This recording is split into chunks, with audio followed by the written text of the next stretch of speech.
लोगोफोर गोदान आपडेटजों लोगोसे नोंथांमोननि सिगाङाव दान्दिसे सम हाजिर जाफैलायबाय आरो दा मोजां मोनोबा लाइक शेयार कमेन्ट खालामग्लुंला हरदो आरो मोजां मोनाबा नोंथांमोनहा जेरखम नायनो सुखुयैखौ मबाइलफ्राव नुजाहैबानो बोदलाबनानै गाहरो नङा होमबा बिदि आंनि भिडिअखौबो बोदलाबलाबायनानै गाहरला जोबबानो जाबाय आरो दा जिखुनु खावलायहरनाय थाहरबाय आरो गाइस। दा आं सानो दिनैनि आपडेटआ बिराद इम्परटेन्ट साननो गोनांबो आरो सासे आदानि फेसबुक पेजाव जे पस्ट खालामनाय बे पस्ट खालामनायखौ लानानैसो आं बे गोदान आपडेटखौ लानानै फैदों गाइस। दा दाखालि बे साननै सानथामसोनि सिगां अल बड' सुरक्षा मन्चनि आफादगिरि दावराव देख्रेब नार्जारि सारा गोबां मानसिफोरखौ एसे जावग्लुंलाबायदों आरोना एसे माबा माबि होनलाबायदों आरो दा बेखौथ' बयबो नुखादों नङा होमब्ला बैफोर बाथ्राफोरखौ लानानैनो BPF दोलोनि सासे गिदिर नेता बिथाङाबो दैदेनगिरि बिथाङा फेसबुक पेजाव बिराद पइन्ट गोनां पस्ट खालामदों आरो आङो बे पस्टखौ नायनाय लोगो लोगो स्क्रिनशट खालामना लादों आरो बे पस्टआ दा गैलिया आरो फेसबुक पेजाव। दा बिनिखायनो माबा मोनसे उसुबिदा खोमा बेखायनो दानदों आरो बे पस्टखौ। ओंखायनो आङो बे बिथांनि नामखौ बे भिडिअ'आव मेनसन खालामनाय जाला आरो खिन्थु जाय बिथाङा पस्ट खालामदों बे बिथाङा BPF दोलोनि सासे बिराद गिदिर नेता आरो रायजो राजा नोंथांमोन।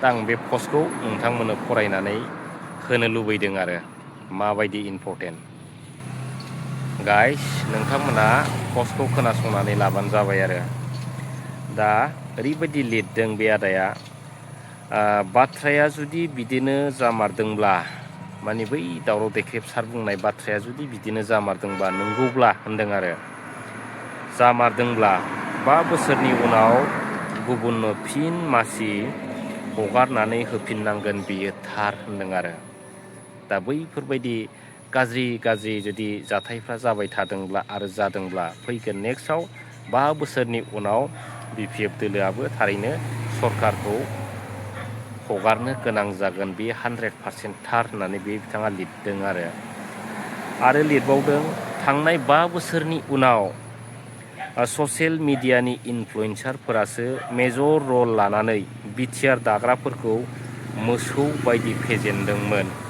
थांनाय बै 5 बोसोराव प्रमद बन्दु बिथांनि सरकारनि दिनाव ससियेल मिडिया इनफ्लुयेन्सार बिथांमोनहा ओरैबायदि रल लादों बै इनफ्लुयेन्सार बिथांमोननि थाखायसो दिनै UPPL दोलोआ मोसौ बोराय बायदि जेनदों होननानै बे आदाया बेयाव पस्ट खालामनाय जादों आरो बिनिफ्राय लिरबावदों जेराव हाग्रामा महिलारि सारनि बागा लिडारफ्रा BPFजों जानाय नंला साननानै सुथुरनि न'खरावसो बासा लाहैजोबदोंमोन। बे एकदम 100% सैथो आरो रायजो राजा नोंथांमोन।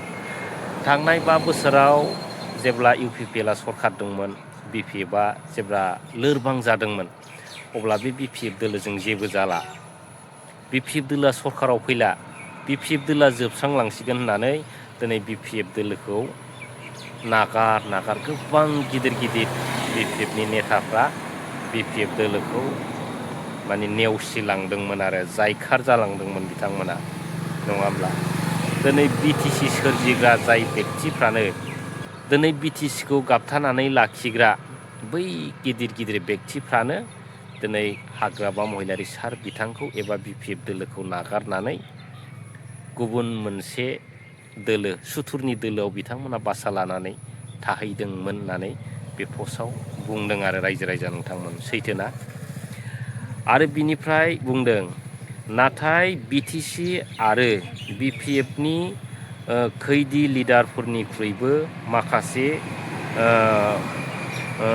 वेल उइशार्सफोरा जौखोन्दोनिफ्राय बांसिन मोजां मोनो। बिनिनो फोरमाना जाबाय सान हर ससियेल मिडियायाव फैनानै सोंखारि जाब्लाबो केस होजाब्लाबो मेङा आरो गिया सैथो बाथ्राफोरखौ जिग फोरमायफैनायनि जाउनाव लेखा गोरोंफोरनि सरकार खुंनायखौ खेबसेयैनो बुलुंबुथुराव ज्राब गारहरनो हादों। बे अप्रियब्लाबो सैथो बाथ्राखौ दानो बावब्ला जानाय नङा भाइफोर होनदों। दा नोंगौ थांनाय 5 बोसोर सरखाराव ओरैबायदि इनफ्लुयेन्सारफोर ओंखारदों आरो माने जाय बाथ्राफोरखौ खोनानानै रायजो राजाफोरनि गोसोआव मोनसे फोजाखांनाय थासारिया लाबोदों।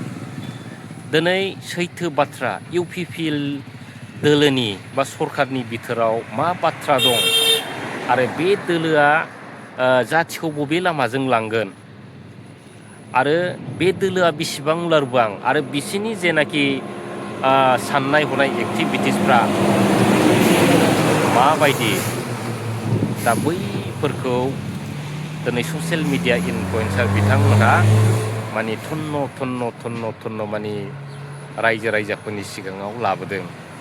जेरै दैखर बोराइफोरखौ माने हानि दैखर बोराइफोरखौ जेनेबा गोग्गो दै माने मोनलोंनो थाखाय मालाबा दैखरफोरखौ जालायो। बे रोखोमै बिसिनि गाज्रि जेनाखि सरखारनि माने पलिसिफोरखौ दिनै रायजो राजाफोरनि सिगाङाव बेखेवनानै होदों इनफ्लुयेन्सार बिथांमोना।